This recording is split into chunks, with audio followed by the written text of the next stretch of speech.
Boa noite, amados irmãos, graça e paz.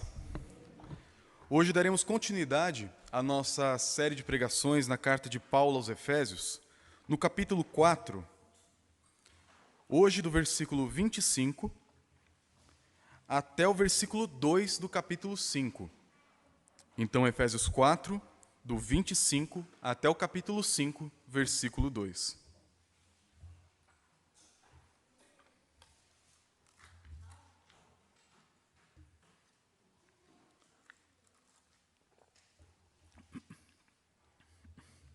Assim nos diz a palavra do nosso Deus. Por isso, deixando a mentira, fale cada um a verdade com o seu próximo, porque somos membros uns dos outros. Irai-vos e não pequeis. Não se ponha o sol sobre a vossa ira, nem deis lugar ao diabo. Aquele que furtava, não furte mais. Antes, trabalhe, fazendo com as próprias mãos o que é bom, para que tenha com que acudir o necessitado.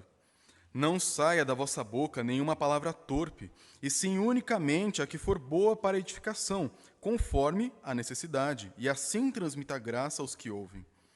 E não entristeçais o Espírito de Deus, no qual fostes selados para o dia da redenção. Longe de vós toda amargura, e cólera, e ira, e gritaria, e blasfêmias, bem assim toda malícia. Antes, sede uns para com os outros, benignos, compassivos, perdoando-vos uns aos outros, como também Deus, em Cristo, vos perdoou. Sede, pois, imitadores de Deus, como filhos amados. E andai em amor, como também Cristo nos amou, e se entregou a si mesmo, por nós, como oferta e sacrifício a Deus, em aroma suave. Vamos orar mais uma vez, pedindo que Deus fale ao nosso coração, preparando para ser solo fértil para receber a sua palavra.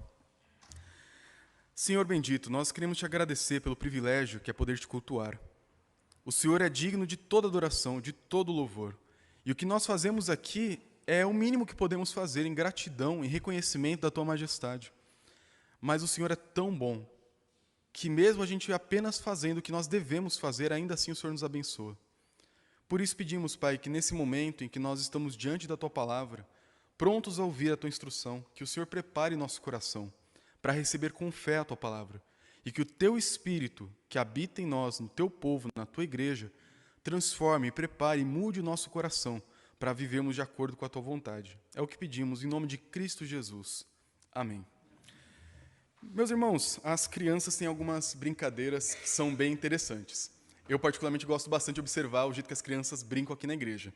Aqui na freguesia do Ó, a brincadeira que faz mais sucesso é correr um atrás do outro. Eu nunca consegui entender a graça dessa. Eu confesso que eu nunca entendi a graça. Mas eles se divertem, é uma maravilha. E tem uma brincadeira que as crianças fazem, o Eric, por acaso, ele faz isso bastante comigo no grupo familiar, que é a brincadeira da imitação. Que é você olhar para alguém e começa a imitar, com consentimento ou não. As crianças são ótimas em fazer dos dois jeitos. Porque tem horas que elas imitam assim, eu vou te imitar, eu vou andar igual fulano de tal. E fica algo divertido. Eu vou fazer um movimento espelhado, você mexe a mão, eu mexo junto. Só que tem horas que as crianças brincam, imitando, às vezes, até defeitos nossos. Por exemplo, eu tenho o nome todo em alemão, só que tem um Zanck no meu nome. É a parte italiana da minha família.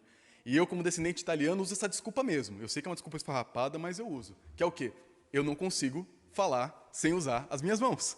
Se você prender a minha mão, eu não consigo pregar. É difícil de fazer isso. E conforme eu estou dando o grupo familiar, o estudo grupo, lá na casa da Vivian, o Eric fica do meu lado. Sempre do lado lá. É sempre assim. E é muito engraçado isso, porque as crianças veem uma graça, veem um gosto nisso e não tem nenhum problema. É parte do jeito delas. E a imitação é algo que não é próprio somente das crianças. Por quê? Imitar faz parte da nossa própria constituição como seres humanos. Por exemplo, você tem um trabalho. O seu trabalho você aprendeu não simplesmente lendo um livro, mas muito provavelmente teve alguém que já trabalhava na área, que chamou você para perto, te treinou, você fez uma faculdade, um curso técnico, ou talvez no próprio dia a dia você foi aprendendo, através da vida de outros, a fazer aquilo que você faz hoje. Talvez você tenha sido agora pai de primeira viagem. Você fica assim, como que eu vou cuidar de uma criança? E basta você falar essa frase mágica que aparecem várias mães e pais para te dar vários conselhos. E através da vida de outros, nós aprendemos por imitação a viver a nossa vida. E é justamente sobre isso que esse texto vai falar. Eu vou pregar ele um pouco de trás para frente, justamente pelo aviso que eu dei semana passada no último sermão. Na semana passada, do versículo 17 até o 24, a gente viu sobre a importância do cristão mudar de vida.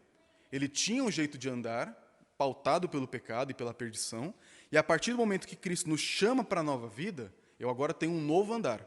Lembram disso? E lá eu falei que se você não entendesse aquilo, você não conseguiria entender a mensagem de hoje corretamente. Por quê? Nós temos uma tendência muito cultural nossa no Brasil de, ao olhar para a Escritura, em partes, por exemplo, que tem vários faça ou não faça, e a primeira coisa que a gente faz quando lê isso é: ah, tenho que fazer. Ah, não posso fazer. É aquela lista de pode e não pode. O problema é que nós lemos isso de uma forma moralista. O que é o moralismo? É você crer no seu coração, ainda que você não fale que acredita dessa forma, que uma certa performance, uma certa ética, uma certa obediência te faz mais aceitável diante de Deus do que outras práticas. Por exemplo, se eu não mentir, se eu não roubar, se eu não falar nenhuma palavra feia, se eu tiver todas essas práticas aqui, eu sou uma pessoa boa. Errado.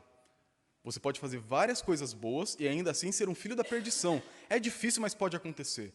Porque o que Deus quer de nós, para que o texto que eu vou pregar hoje, não é o fazer ou deixar de fazer simplesmente. Isso é importante. Mas o fundamental é o coração. Por isso que a chave para entender esse texto são versículos 22 a 24 do mesmo capítulo, quando diz o seguinte: no sentido de que, quanto ao trato passado, aquela antiga vida, vos despojeis do velho homem, que se corrompe segundo as concupiscências, os desejos impulsivos da carne, do engano, e vos renoveis no espírito do vosso entendimento, e vos revistais o novo homem, criado segundo Deus, em justiça, retidão, procedentes da verdade. Que é o processo de mudança bíblico. Como que funciona? Eu tenho um antigo jeito de ser, a figura de uma roupa. Eu vou fazer o quê? Parar de fazer o errado. Eu vou me limpar, me purificar, através do conhecimento de Deus, da vida com Deus, meu coração vai sendo transformado, e aí eu vou fazer o quê? Colocar roupas novas, ou seja, novas práticas que decorrem dessa limpeza que Deus fez na minha vida. Não é o tirar e colocar, é o tirar e colocar em um relacionamento transformador com Deus. Por isso, não leia e não entenda essa mensagem hoje como faça ou não faça. Entenda como um não faça, viva com Deus e então faça. Porque o texto ele tem essa base no versículo 22 a 24, mas ele termina com versículos 1 e 2 do capítulo 5. O 1 diz uma coisa importante para entendermos toda a passagem. Diz o seguinte: sede, pois, imitadores de Deus, como filhos amados. Assim como um filho imita os seus pais, nós devemos imitar a Deus. E como que a gente aprende a imitar? Convivendo. Tendo contato diário, contínuo e relacional com alguém. Por isso, meus irmãos, essa advertência é muito importante, porque senão você vai entender tudo errado. Não é moralismo, não é faça ou não faça. É caminhe com o Senhor, aprenda o caráter de Deus e então tenha uma vida transformada. Entendendo isso, podemos entrar no texto propriamente dito. O que nós encontramos aqui, a partir do versículo 25 até o versículo 32, são várias exortações do apóstolo Paulo para aqueles que antes tinham um jeito de andar, agora andem de uma forma diferente. E a igreja poderia perguntar para Paulo assim: Paulo, como que eu faço isso? O que são as coisas que eu tenho que deixar de fazer e começar a fazer para ter um bom convívio como igreja? E ele vai começar a dizer, no versículo 25, o seguinte: por isso, já que temos que mudar, deixando a mentira, fale cada um a verdade com seu próximo, porque somos membros uns dos outros. Então, o primeiro problema que Paulo aponta, que destrói a unidade da igreja e seu testemunho como cristão, é a mentira. E o que é a mentira? A gente costuma pensar que mentira é não falar a verdade, simplesmente. Só que é muito pior do que isso. A mentira, meus irmãos, é um tipo de idolatria. Já para pensar na mentira dessa forma? Porque o que seria a mentira aqui condenada pelo apóstolo Paulo? É você faltar com a verdade, seja por deturpar ela ou por omissão. Você deixa de falar a verdade ou você fala a verdade do seu jeito. É a minha verdade. Nosso mundo hoje gosta bastante dessa expressão. Essa é a minha verdade. Essa é a sua verdade. Não existe verdade absoluta. Mentira. Existe e nós temos que viver de acordo com ela. Mas por que essa mentira é uma idolatria? Porque toda vez que eu tento mentir, montar uma história, é como se eu quisesse reconstruir a realidade ao meu redor para ser do jeito que eu quero. Pense, por exemplo, em um problema conjugal, um problema relacional com um amigo ou com seu cônjuge.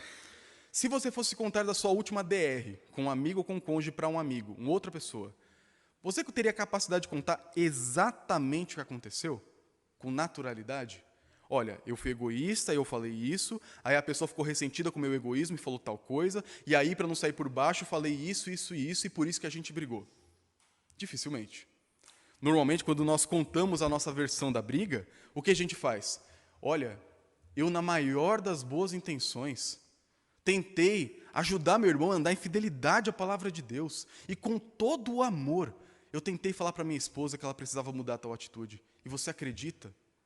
Ela se opôs à verdade de Deus. Não quis acreditar no Evangelho e mudar sua conduta. E aí eu repreendi ela com mais firmeza pela palavra do Senhor, para que ela fosse mais verdadeira em tal atitude. A gente costuma sempre romantizar, melhorar o nosso lado. Tirar aquela parte que a gente erra, melhorar um pouquinho aquela motivação depois que já aconteceu. Para quê? Para quando eu contar a história, eu ser o herói. Mas foi isso que de fato aconteceu? Não. Eu costumo sempre falar em aconselhamentos de casais que quando tem um problema no casal, é problema dos dois. Ainda que um talvez tenha mais culpa, sempre tem erro dos dois. E quando a gente pensa na mentira, nós temos a tentativa humana de fazer o quê? Pegar a realidade e moldar ela do jeito que eu quero. Aquela história que aconteceu, ela agora vai ser moldada para ser exatamente dos detalhes que eu queria que tivesse acontecido. Ah, eu perdi a discussão, mas do jeito que eu conto, eu virei um mártir. Então, meus irmãos, a mentira é um tipo de idolatria, porque ela tenta nos colocar no lugar de Deus para reconstruir a história, o passado, do meu jeito, para que eu seja visto como eu quero, no mundo que eu criei, na minha própria ilusão. Mas qual que é a alternativa para isso? O apóstolo Paulo vai nos ensinar aqui um princípio, que é o princípio da mudança. Como que, vamos pegar aqui já um caso um pouco mais para frente, o caso do furto, do versículo 28, que diz o seguinte: aquele que furtava, não furte mais, antes trabalhe fazendo com as próprias mãos o que é bom, para que tenha com que acudir o necessitado. E a pergunta que eu te faço é, quando um ladrão deixa de ser um ladrão? Já parou para pensar nisso? O que faz um ladrão deixar de ser ladrão? É parar de roubar? Errado. Eles são um ladrão de férias. Um ladrão que parou de roubar é só um ladrão que deixou de roubar, mas ele ainda é um ladrão. Um ladrão inativo, um ladrão de férias, um ladrão cansado. O que torna alguém um não ladrão? Alguém que trabalha e ajuda com o que tem. Essa é a lógica do apóstolo Paulo em tudo isso. Por isso, meus irmãos, é tão importante o aspecto da renovação. Não basta simplesmente deixar de fazer o errado. Não pode falar palavrão, não pode mentir, não pode enganar o coleguinha, não pode fazer nada disso. Não é só isso.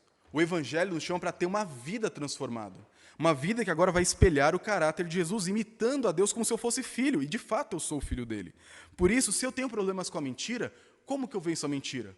Primeiro, pare de mentir. Temos que colocar um freio nisso. Eu assumo um compromisso diante de Deus de parar de mentir. Eu vou falar para o meu cônjuge, alguém caminha perto de mim, olha, se um dia você perceber que eu estou mentindo, me avisa, eu quero parar. Eu estou assim, focado em vencer esse pecado, porque eu tenho uma tendência muito forte em distorcer a história a meu favor. Ok, primeiro passo. Qual que é o segundo? Um arrependimento, uma convicção de que isso é errado diante do Senhor. E o que eu vou fazer depois disso? Só parar de mentir? Não. Me esforçar para trazer através da minha boca a verdade.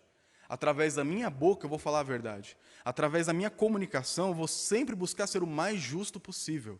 É um compromisso que eu faço de parar, um reconhecimento do meu erro e do caráter de Deus que eu não estou espelhando, e então começar a usar a minha boca agora para a edificação, para a bênção de pessoas através da verdade. E ele continua, versículo 26, irai-vos e não pequeis. Não se ponha o sol sobre a vossa ira. E aqui nós temos um segundo problema, a ira. É errado ficar irado? A gente costuma pensar que é, mas não é. O problema da ira, meus irmãos, é a ira pecaminosa. E como que eu sei que eu estou irado da forma certa ou da forma errada? Não é tão simples assim. Exige uma dose muito grande de sinceridade no nosso coração. Mas envolve, por exemplo, você estar com ódio ou ira contra algo que é justo ficar com raiva. Por exemplo, se eu fico com ódio do meu amigo porque ele não fez o que eu queria. É um ódio injusto. É um ódio egoísta, uma ira egoísta. Mas se eu fico agora com ira, por exemplo, há um caso de pedofilia que apareceu no jornal. É algo errado, algo odioso pela palavra de Deus. Então, eu ficar irado com isso não é errado.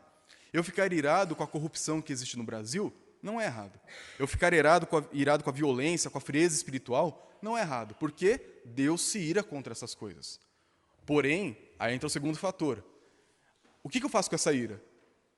Porque alguns, entendendo que tem uma ira muito justa, fazem o quê? Então, vou ser instrumento da justiça de Deus. Vou virar um justiceiro do Senhor, glória ao Senhor. E aí você vai tentar fazer justiça com a própria força. E aí Tiago vai nos lembrar, a justiça do homem não produz a justiça de Deus. A ira do homem não produz a justiça de Deus. Porque a gente erra na dosagem quase sempre. Então o que o apóstolo Paulo vai nos falar é o seguinte, você ficou irado por um motivo justo?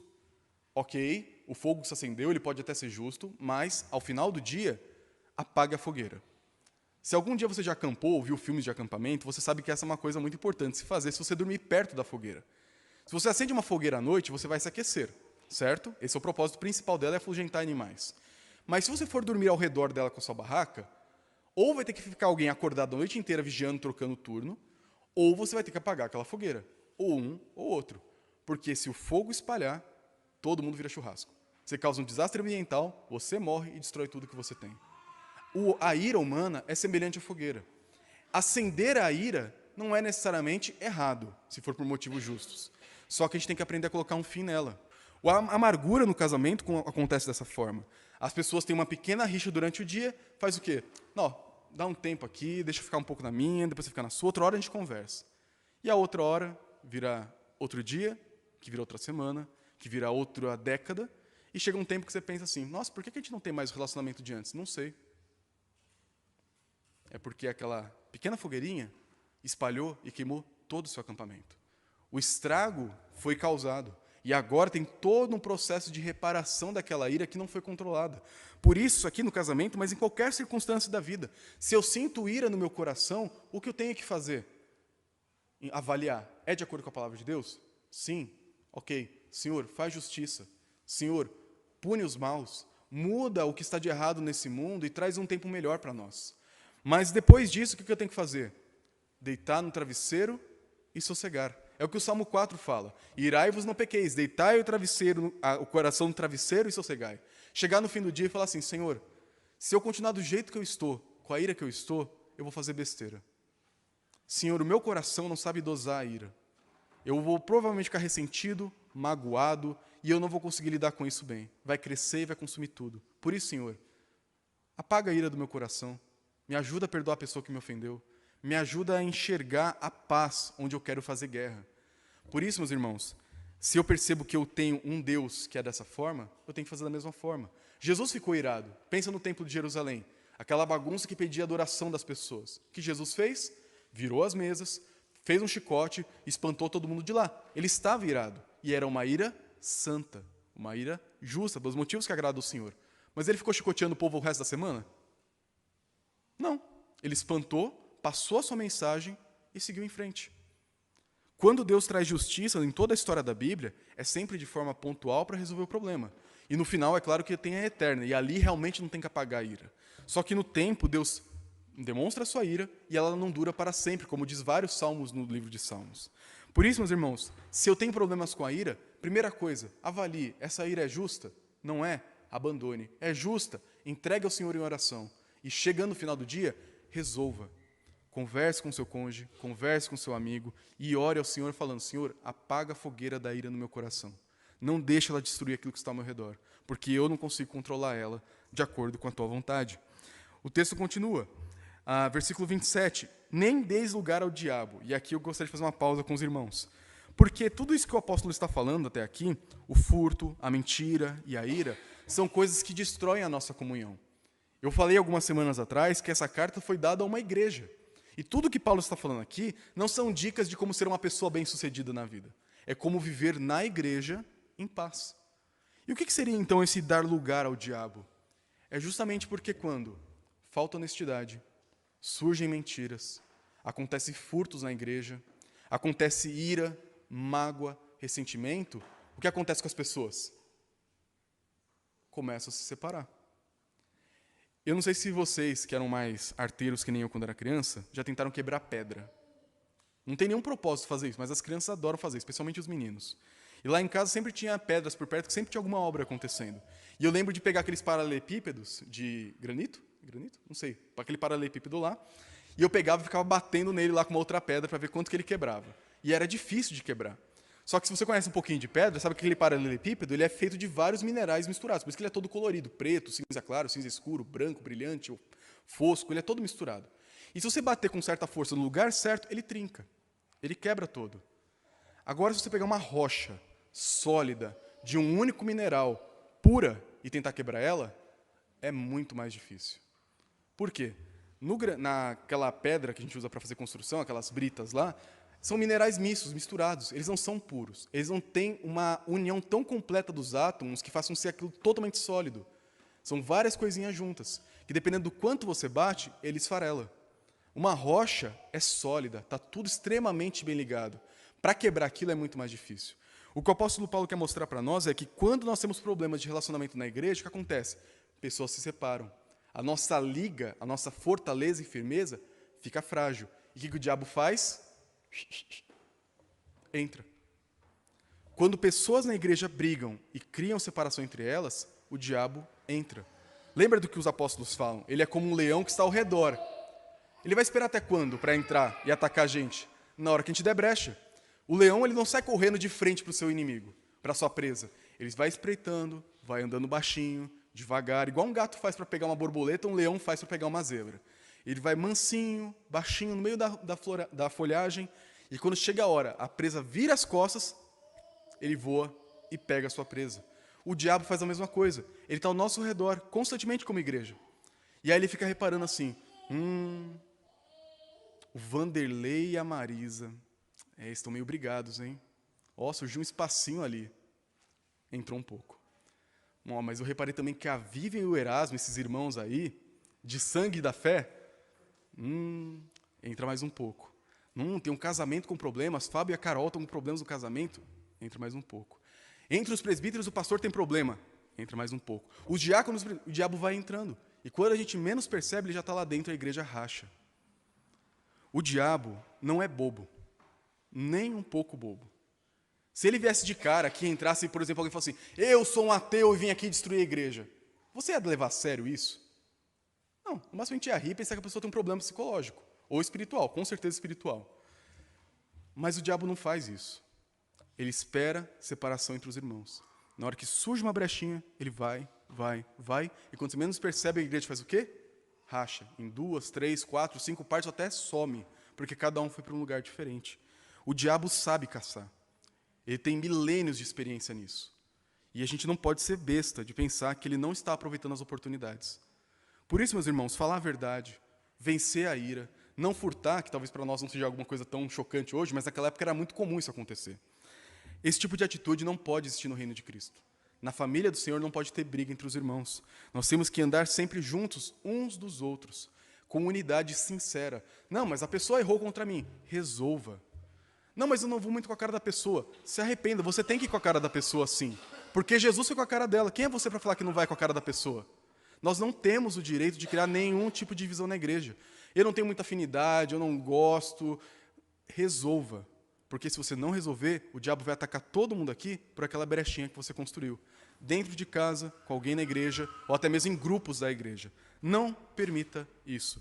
Essa é uma coisa que o pastor não consegue resolver, que o presbítero não consegue resolver. Cada um de nós tem que assumir essa briga para si. Eu vou lutar para que a igreja não crie brecha para o diabo, para que juntos nós possamos prevalecer.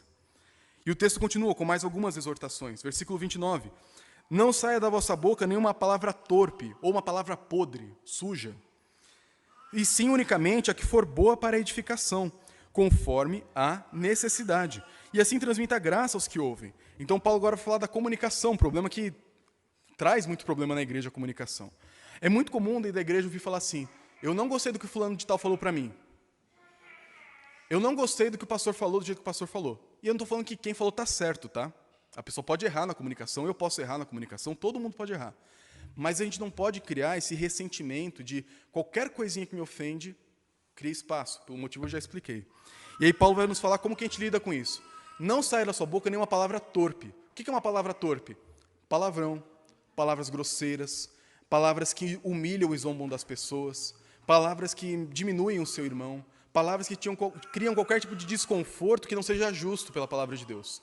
Uma coisa é você falar, irmão, você está errado porque a palavra de Deus diz tal coisa. Isso não é uma palavra torpe. Outra coisa é falar, você é besta mesmo, né? Você é um idiota. Porque, olha, fazer isso aí, só sendo assim. Não convém falar desse jeito. Não convém usar esse tipo de forma de comunicar com aquele por quem Cristo morreu. E qual que é a saída, então? Trazer palavras, como o próprio texto diz, boa para edificação e conforme a necessidade. E aí a gente aprende uma lição bem difícil para nós brasileiros, que é falar pouco. Como que eu faço isso? Primeira coisa, o que eu vou falar? Eu vou falar uma palavra de bronca, porque eu não gostei. Opa, luz amarela. Tem um motivo para isso? Tenho, pela palavra de Deus, por causa disso. Ah, a luz ficou verde de novo, então vai e fala com mansidão. Não, eu tô com raiva. Então, fica quieto. Não, mas a pessoa... Fica quieto. Não, mas eu não gosto... Fica quieto.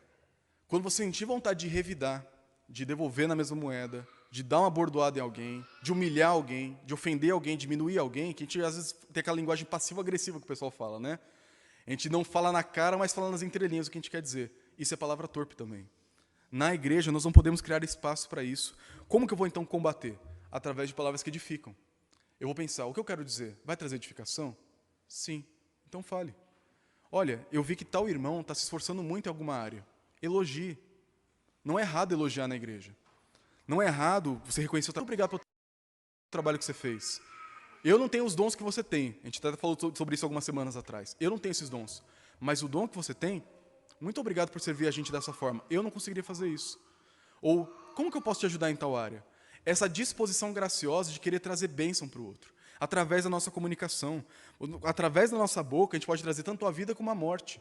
Não é que minhas palavras têm poder, como se popularizou um tempo atrás. Eu não tenho como falar e coisas acontecem, mover o sobrenatural com minhas palavras. Não é isso o que a Bíblia ensina.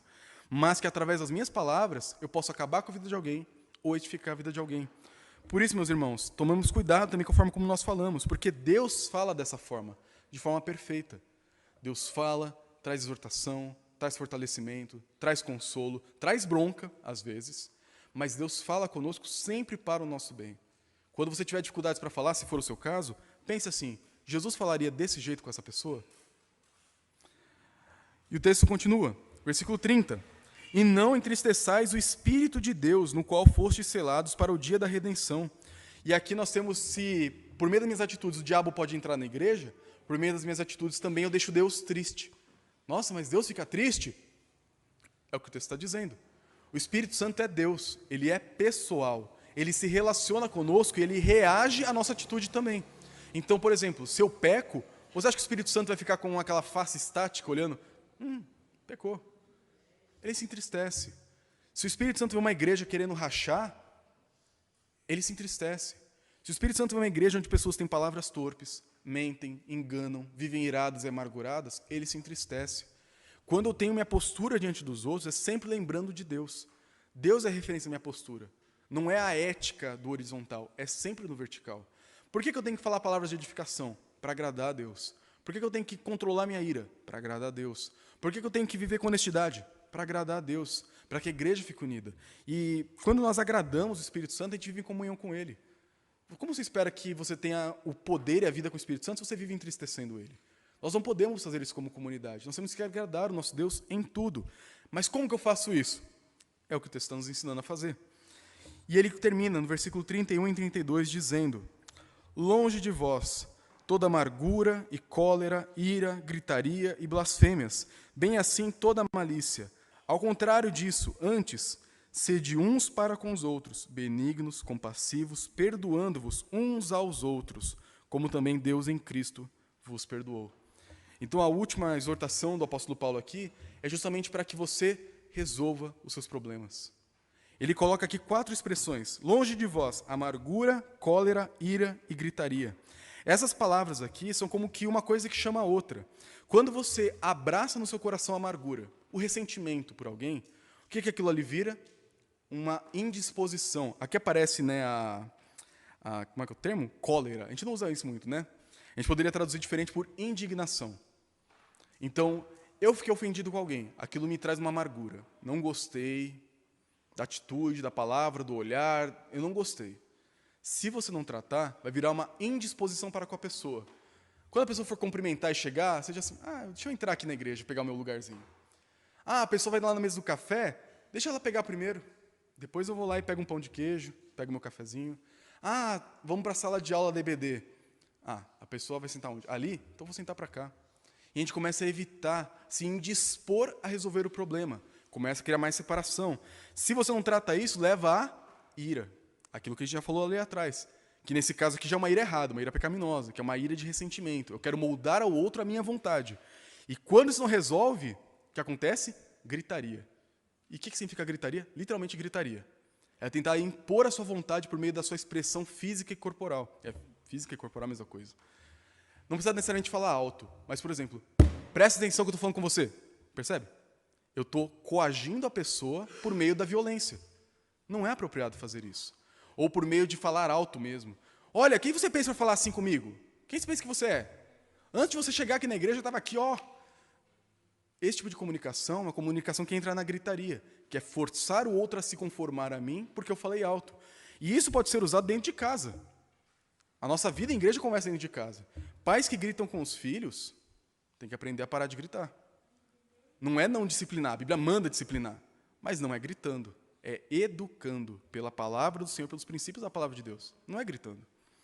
A educação que a gente traz através da comunicação vai combater justamente isso. Porque quando a gente não trata, chega no último ponto, que é a blasfêmia. O que é blasfêmia? É você praguejar contra Deus. Levar aquela ira que começou com uma amargura, virou uma indisposição, se tornou uma ira, virou uma gritaria, não resolve. Deus, qual que é o seu problema? Por que você fez uma pessoa dessa para conviver comigo? Deus, assim também não dá. Eu não tenho sangue de barata. Deus, assim também não dá. Olha o que o Senhor faz comigo, coloca uma família tão difícil, uma igreja tão difícil para conviver, eu vou embora desse lugar, eu não quero mais lidar com essas pessoas. E coloca a culpa em Deus. Lembra de Gênesis 3? Adão, o que você fez? Não, Senhor, foi a mulher, que você me deu. Blasfêmia. Mulher, por que você fez isso? Foi a serpente que o Senhor colocou no jardim, está nas entrelinhas. A culpa é toda do Senhor. Isso é blasfêmia. E isso é o último estágio. E como que eu combato isso? Olhando para a cruz, e a gente termina aqui esse texto. Porque ele fala, antes, sede uns para com os outros, benignos, bondosos, gentis, compassivos, suportando as ofensas dos outros, perdoando-vos. Nossa, mas está difícil. Como também Deus em Cristo vos perdoou. O meu referencial não é o que eu me sinto confortável para fazer ou quanto o outro merece. É o que Deus fez por mim. Somente quem entende o perdão que recebeu de Deus consegue perdoar os outros. Porque sabe por que é difícil você perdoar o seu cônjuge? Perdoar o seu amigo? Perdoar o seu irmão na igreja? Porque você não entende a cruz. Você não entende o quão pecador você era e você entende o tamanho da graça que você recebeu. Se você entendesse, você ia perceber que você não tem o direito de ficar magoado com alguém.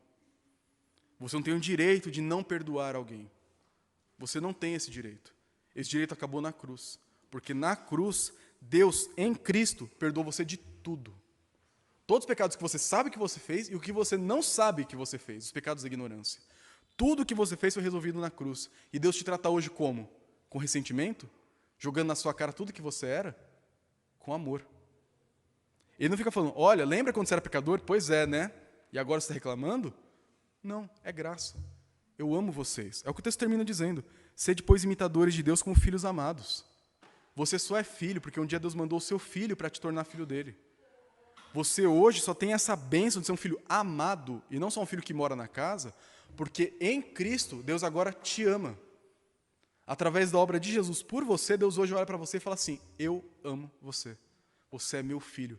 Eu te amo tanto quanto eu amo meu filho Jesus. Através do meu único filho, eu te adotei, para agora eu distribuir um amor que eu tinha por ele para todos vocês. Deus não nos trata conforme as nossas faltas. O Salmo 103 diz isso. Porque Ele é misericordioso, sabe que nós somos fracos. E por isso Ele mandou o Seu Filho para nós, para morrer por nós enquanto nós éramos fracos, para que agora a gente recebesse todo o perdão que vem do nosso Deus.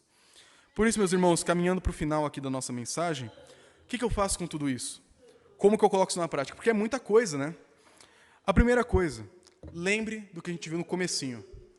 Todas essas orientações do apóstolo Paulo só serão verdadeiramente aplicadas e aproveitadas para nós se eu depender de Deus, se eu caminhar com Cristo, se eu entender o meu pecado, abandonar o pecado, viver uma vida de transformação junto de Deus e aprender a imitar esse Deus. Eu tenho um Deus que lida bem com a ira. Eu tenho um Deus que respeita as pessoas. Eu tenho um Deus que ama, um Deus que serve, um Deus que perdoa. E eu quero conviver com Ele para aprender dele. Por quê? Se você não convive, e é possível que muitos de vocês talvez não convivam, é possível, espero que não seja verdade, mas é possível. O que você vai fazer com esse texto? Vai querer só obedecer. Vou parar e vou fazer. Vou parar e vou fazer. Só que você não tem referencial. É como se eu desse para você uma instrução. Eu tenho uma dificuldade muito grande de se receber instruções. Porque se para mim a instrução não for detalhada, eu não sei fazer. Se alguém falar assim, vai em tal lugar, eu lembro que eu disse quando eu era criança, filho, vai no mercado e compra tal coisa. Eu ia no mercado, tinha que comprar falava assim, compra um suco Del Valle, de laranja. Eu chegava no mercado, olhava, não tem Del Valle. Eu voltava para casa. E tinha várias outras marcas. Por quê? Eu tenho dificuldade em receber instruções gerais. Para mim tem que ser mais específico. Então, vai procurar um suco Del Valle. Se tiver entre 4 e 7 reais, pode comprar qualquer outra marca se não tiver Del Valle, desde que seja 100%. Ok. Se não tiver não precisa trazer. Ok. Eu tenho essa dificuldade, uma dificuldade pessoal minha que talvez dure toda a vida. Mas a Maísa entendeu isso e me ajuda muito nessa área. Mas por quê? Porque através do convívio, ela como minha esposa entendeu essa minha dificuldade e me ajuda muito nisso. Nosso casamento melhorou graças a instruções e cuidados dela comigo nesse sentido. Mas foi através de relacionamento. Se você não tem relacionamento com Deus, você vai fazer o seguinte, você vai ver isso aqui, eu tenho que parar de falar besteira, tenho que parar de roubar, tenho que parar de mentir e tenho que parar de ficar bravo. Pronto. Só que você não sabe como fazer isso. É igual uma pessoa que precisa de instruções específicas, só tem instruções gerais. Você precisa conviver com Deus. Por isso que da brincadeira das crianças no começo. Nós temos que ser imitadores de Deus. E eu só consigo imitar quem está perto de mim. Eu só consigo imitar o caráter de uma pessoa com quem eu convivo. Você precisa andar com Deus. E por isso eu volto a fazer aquele chamado do último sermão. Se você tem andado com a vida cristã rasa, eu conheço, eu falo, mas eu não convivo diariamente com esse Deus, se arrependa. Jesus está te chamando, desde a semana passada, a parar com esse tipo de vida, com essa vida rasa. Essa vida que se contenta com um relacionamento de fachada. Deus não quer isso. Ele te trata, pelo Evangelho, pelo Cristo, como um filho amado. Se você quer, se Deus tem incomodado o seu coração, chamado mais para perto, saiba que isso é um convite verdadeiro. Porque Jesus fala, todo aquele que vem a mim, de modo algum, o rejeitarei. Se Deus tem te provocado e demonstrado seu pecado no seu coração, tem ficado claro quanto você precisa dele, saiba que ele está de braços abertos para te receber. O que você tem que fazer? Pedir perdão. Falar, Pai, eu pequei contra o Senhor. Eu tenho andado uma vida toda rebelde, tão distante de Ti.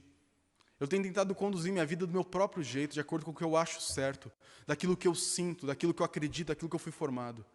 Me perdoa por ser tão tolo, tão altruísta, querer ser tão eu mesmo. Obrigado por ter mandado teu filho na cruz para me perdoar.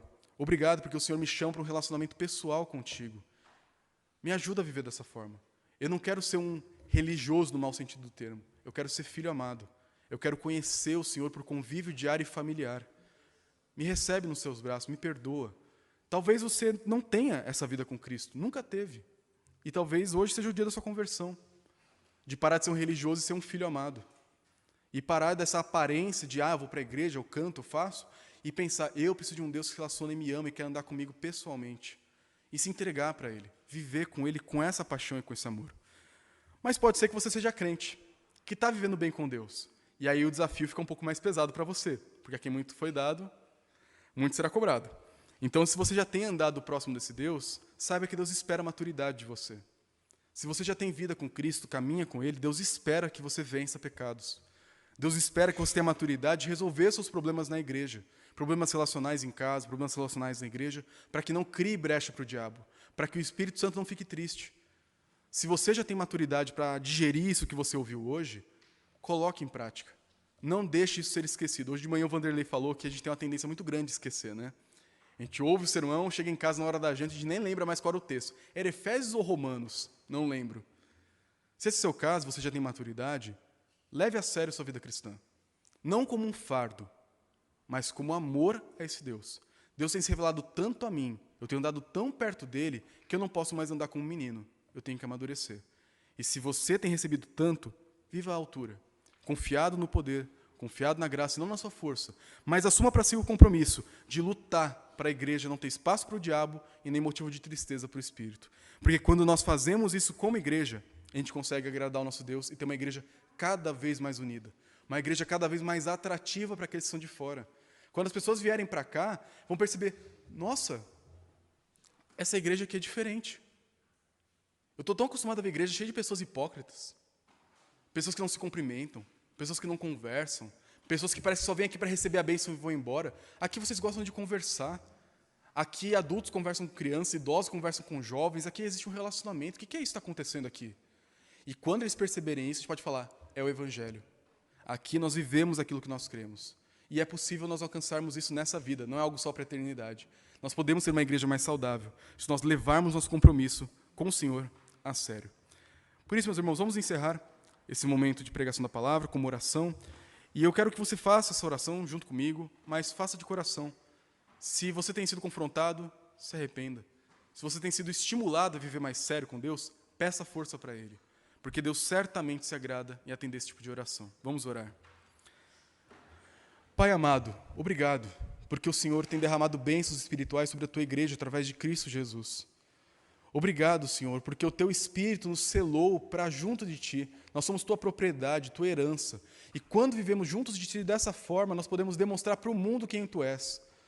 Queremos pedir, Pai, que o Senhor não nos deixe levar a mensagem de hoje e de toda a Tua palavra de forma moralista. Nos ajude a enxergar as exortações da Tua palavra, a Tua lei, os Teus pedidos para a nossa vida, os Teus mandamentos, como algo que expressa nossa gratidão a Ti. Um coração que realmente Te ama e não um coração que tem medo de ir para o inferno, mas um coração que quer agradar cada vez mais esse Pai que nós amamos. Nos ajuda, Pai, a viver próximo de Ti no nosso dia a dia e não só no domingo. Nos ajuda a ter uma vida cristã integral, constante, na qual nós convivemos com o Senhor e ao contemplar a Tua face, contemplar a presença do Senhor na nossa vida, aprendamos no Teu caráter o que nós devemos ser. Nos ajuda, Pai, a ter contato tão forte com o Senhor, que nós aprendamos a Te imitar por convívio. Não nos deixe, Pai, sermos religiosos, no mau sentido do termo. Não nos deixe ser pessoas vazias e meramente rasas. Nos dá profundidade de relacionamento com o Senhor. Pedimos isso, Pai, no nome do Senhor Jesus. Amém.